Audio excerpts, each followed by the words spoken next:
siyenze sihambe iPasika zonke ezinsuku side sibe siyayigqibezela namhlanje. Amen. Ndizobulela namandla esibe nawo sithi silegqunzwana sililo.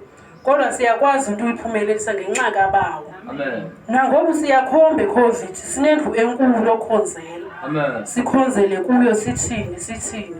Kunjanje ndinomdla uThixo asifakele abantu abaza kulolu hlobo silulo sithethe into enye.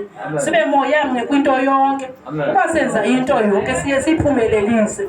Siphumelelise siyakhomba nangoku sesikhona into esizithethe basizakwenza zona. Sifuna la ndlu abantu bathi bazawungena umuntu eyokhonza bona kathi hey banamandla abantu balenkonzo. Amen. Ndikhumbula kula minyaka kwakugcwele kuthe qhu sasizenza izinto zange kuvumelele nokuqala into. Amen. Kodwa ngoku sileli gqunzu kodwa siyakwazi ukudibanisa isenti nesenti senza into sikhombe. Siyakhomba phaya sayenza into yanhle. Ndibulela nokhonza besiyokhonza emnqubeni wethu phaya bekubuhle satsho ngodlwabevu lomthandazo yonke into yahambela phambili. Ndinombulelo nokutya indlela esitye kwamnandi kwayiloo nto kangangendlela uba njengoba besisiya njengoba sivekwa indlela le ndithe sisithi yebo ndigqiba apha entliziyweni abo sesifikile sesizawujikela sesiba sesikhweza ndithe hayi kuncame kwakufutshane iCovid.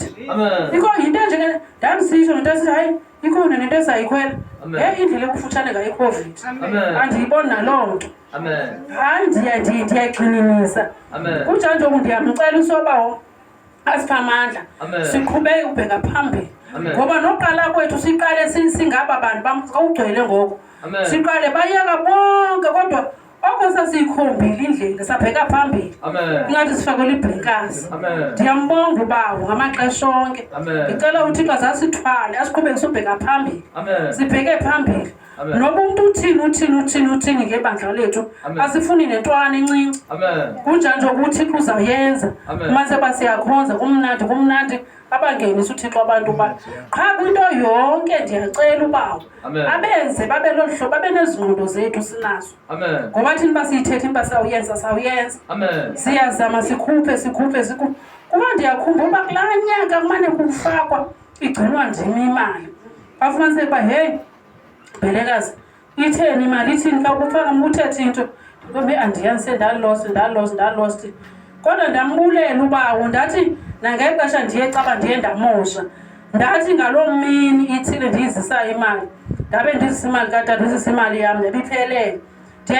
Ndibulela uthembakala uba nenyani ngamaxesha onke unyaniseke uba ngumuntu onyanisekileyo.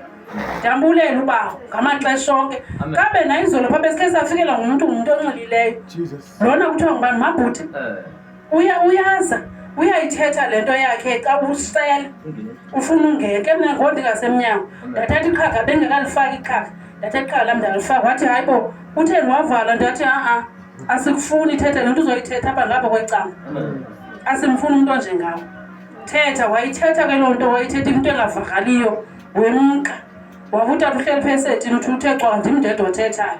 Ndiyambulela sentsho ndiyambulela uThixo esomelezile kuba oko umfundisi wakhe wasixaba into emaniyenze kurongo ixesha likhoyo.